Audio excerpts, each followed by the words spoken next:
Hi friends, the short video on what India need to do to win the fourth test and enter the WTC championship final.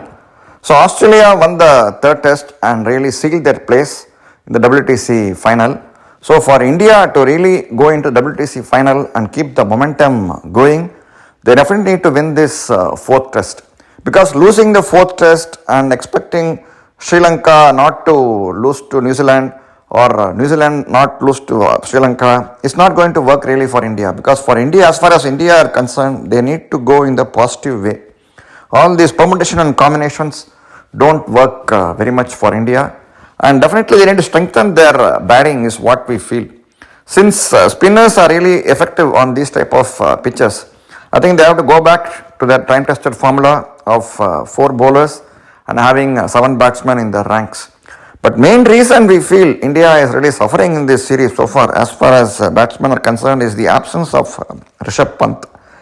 Definitely he was the right balance with he was sixth batter, and definitely he did a lot of work for India. Definitely if we look at India's overseas win, even in Australia, so Rishabh Pant was really one of the linchpins. So if Ashwin and Vihari had saved the third test in Australia, in the decisive test, it was Pant's innings which really helped India to win. So India are definitely missing Rishabh Pant, and that's why I think they are suffering.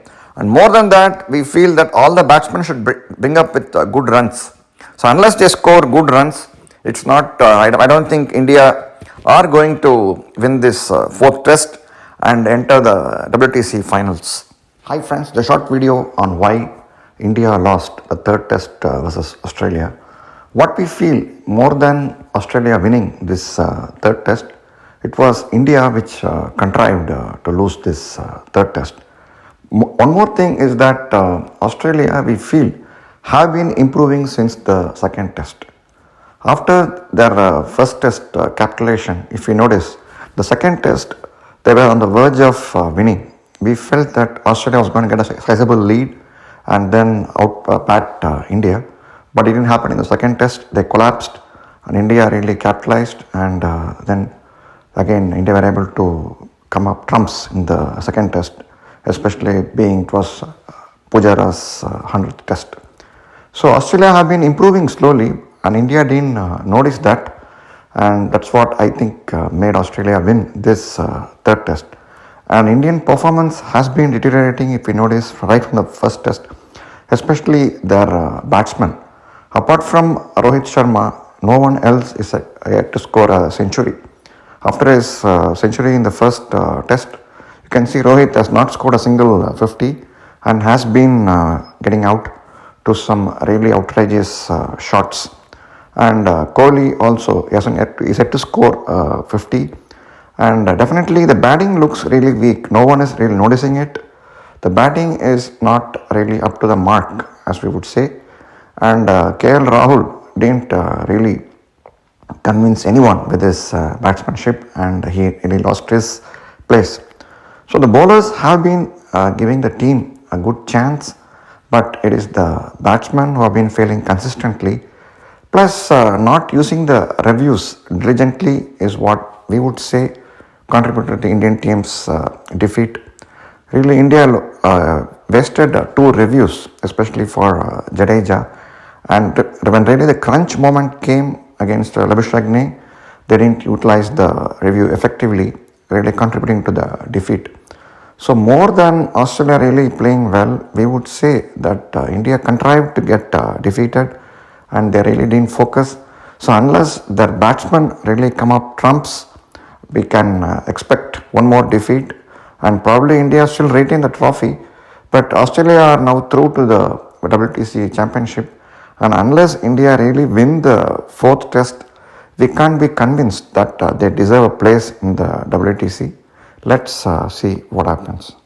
Hi friends, the short video on why India followed up for only 109 runs in the third test first innings. Well, if you notice both contrast of both Indian and Australian innings, the Australian opener Usman Khawaja, he did score 50.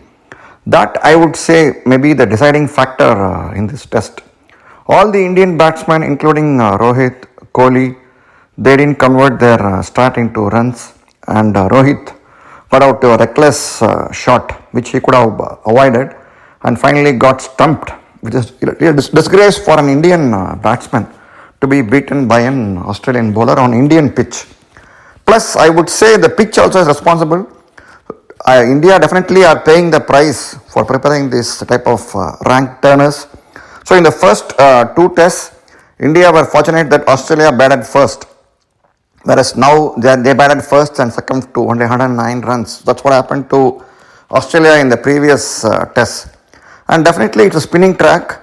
And what's very evident is that the Indian batsmen are not capable of facing good quality spin. So definitely India got a better taste of their own medicine. So whatever they gave to Australia, it has come back. I would say it's karma returns for India. So whatever they did to Australia, it has come back to hurt India very badly. And unless India score more runs or at least second innings, or if Australia are able to shut out Australia in their first innings, we can expect this match to be over within 2 days. Australia, I would say, if the way they are going now, if they continue, probably they may score 100, 150 runs. And with a lead of 200 runs, it's enough. India may score only 100 runs or some second innings, and that's it, finished. And if you look at Indian innings also, they didn't last more than 30 overs. So definitely as the day progresses, it's going to deteriorate further, and we can expect India to be shut out within 100 runs or 50 runs, and definitely it's a win-win for Australia. Definitely a good comeback for Australia considering the World WTC Championship, and India definitely are at the loggerheads. They don't know what to do because they need to win this series 3-0 to really qualify for the WTC finals. Of course, they have to deserve for that. So if they play this badly, definitely they don't deserve a place in the WTC final. So we have to see tomorrow morning. The first session is going to be the real key. Second day's play. Until then, bye from us. Hi friends, the short video on why this third cricket test went into the third day. Contrary to our original expectations, I think Pujara did manage India to pull out of trouble and extend the third test into the third day. But again, what both Australia and India won't be happy with the result, because we originally felt that Australia were poised to score at least over 250 runs and get a lead and then shout out India for less than 100 runs. But that didn't happen thanks to Ashwin and Umesh Yadav. So definitely Australia won't feel really happy even if they win this third test because of the collapse in the first innings. Again, India also, their batting left a lot to be desired, especially on home grounds. If they play this badly against spin, we can't even imagine their fate overseas. Both Rohit Sharma and Kohli got out cheaply. But we feel Pujara's class is what really pulled India out of trouble, but not enough for them to really hope for a victory. Unless some miracles happen, really India are poised to lose this third test, because 70 odd runs is not a great target for Australia. And with Usman Khawaja being in great form, he is able to successfully sweep all deliveries. We can hope that this test will be over within the first 1 or 2 hours tomorrow. And India really have a lot of questions to answer. And I think Akshar Patel has played the last test of this series, because he has not been so good with the ball. And definitely we expect something more from him as far as his batsmanship is concerned. But that didn't happen. So definitely I think India have a lot to ponder over this result. Please wear your mask at all times. Don't go out unnecessarily.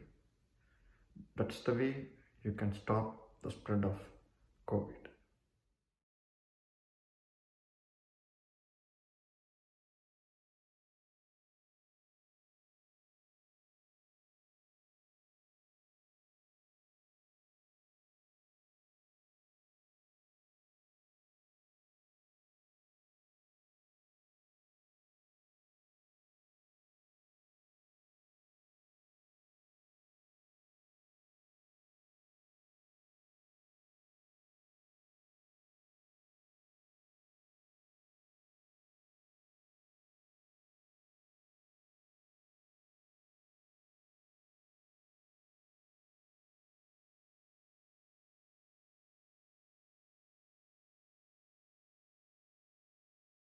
Thanks for வாட்சிங். இந்த video உங்களுக்கு பிடிச்சிருந்தா like பண்ணுங்கள், share பண்ணுங்கள், subscribe பண்ணுங்கள். Thanks.